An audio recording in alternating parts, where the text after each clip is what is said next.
रात गहरी थी। आसमान में बादल गरज रहे थे।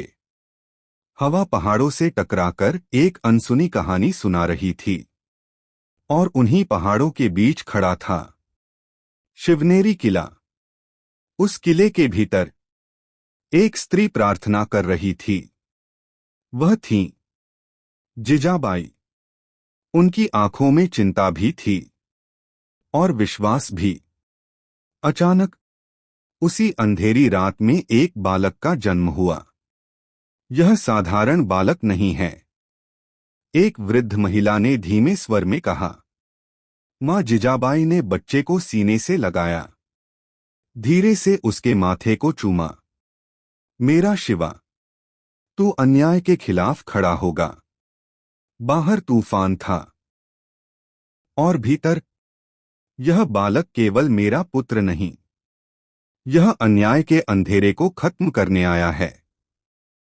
उस बच्चे का नाम रखा गया शिवाजी, जहां एक सपना जन्म लेता है। शिवाजी का बचपन साधारण नहीं था। जब दूसरे बच्चे खेलते थे, वह पहाड़ों को देखते थे, किलों को देखते थे और सोचते थे, ये सब किसी और के क्यों हैं। रात में जिजाबाई उन्हें कहानियां सुनाती। भगवान राम, भगवान कृष्ण, धर्म के लिए लड़ना ही सच्चा जीवन है, वह कहती। उनकी आवाज शांत थी, लेकिन शब्दों में आग थी। शिवाजी चुपचाप सुनते। छोटा शिवा अपनी मां की गोद में बैठा था। मां, राम इतने महान क्यों थे, उसने पूछा। जिजाबाई मुस्कुराई, क्योंकि उन्होंने हमेशा धर्म का साथ दिया और अन्याय के खिलाफ लड़े। शिवा की आंखों में चमक आ गई। तो क्या मैं भी ऐसा बन सकता हूं? तू उससे भी बड़ा बनेगा, जिजाबाई ने दृढ़ आवाज में कहा। उस दिन एक सपना जन्म ले चुका था, स्वराज का सपना। लेकिन उनके भीतर एक संकल्प जन्म ले चुका था। मैं ऐसा राज्य बनाऊंगा जहां कोई अन्याय न हो। पहला कदम जब सपना हकीकत बना। समय बीता। अब शिवाजी युवा हो चुके थे। उनकी आंखों में वही आग थी, लेकिन अब वह नियंत्रित थी। एक रात उन्होंने अपने विश्वसनीय साथियों को बुलाया। समय आ गया है, उन्होंने कहा। अगर आज नहीं तो कभी नहीं। उनकी नजर थी तोड़ना किला।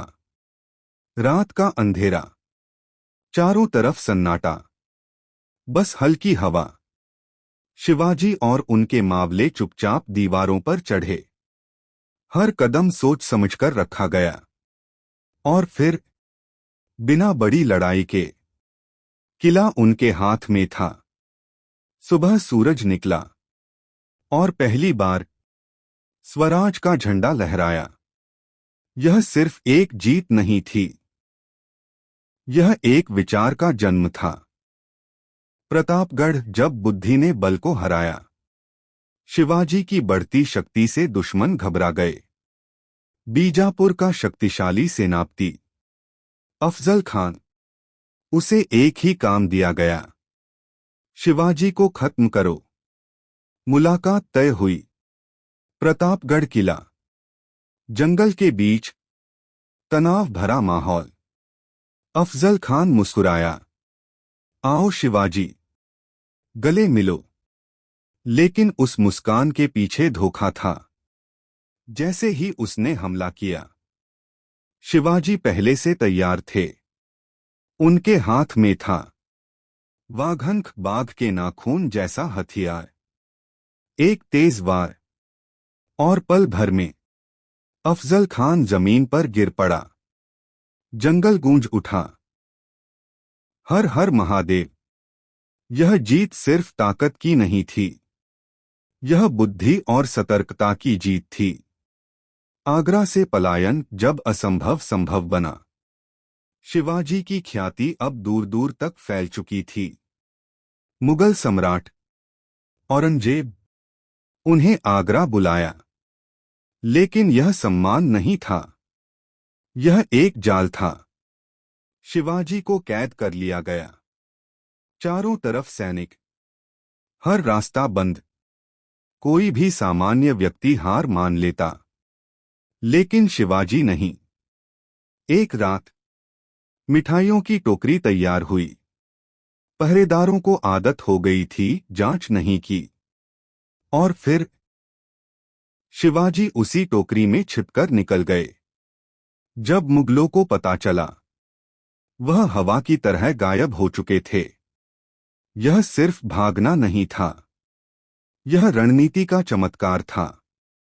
राज्याभिषेक एक सपने की जीत, वर्षों की लड़ाई, संघर्ष, रणनीति, बलिदान।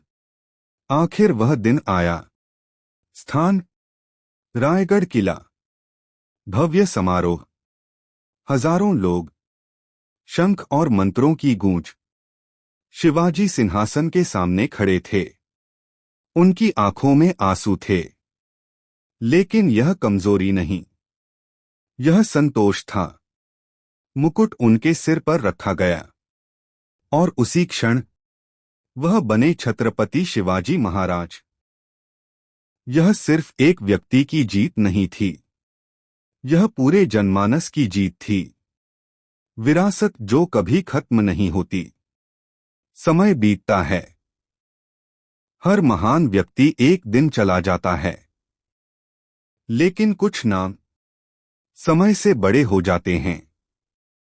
छत्रपति शिवाजी महाराज ऐसा ही एक नाम है। आज भी जब कोई अन्याय के खिलाफ खड़ा होता है, जब कोई अपने अधिकार के लिए लड़ता है, जब कोई डर के बावजूद आगे बढ़ता है, वहां शिवाजी का साहस जीवित होता है। अंतिम विचार, यह सिर्फ एक राजा की कहानी नहीं थी, यह एक विचार की कहानी थी। स्वराज, अपना शासन, अपना सम्मान, अपनी पहचान, और इस विचार को जन्म देने वाला नाम हमेशा अमर रहेगा।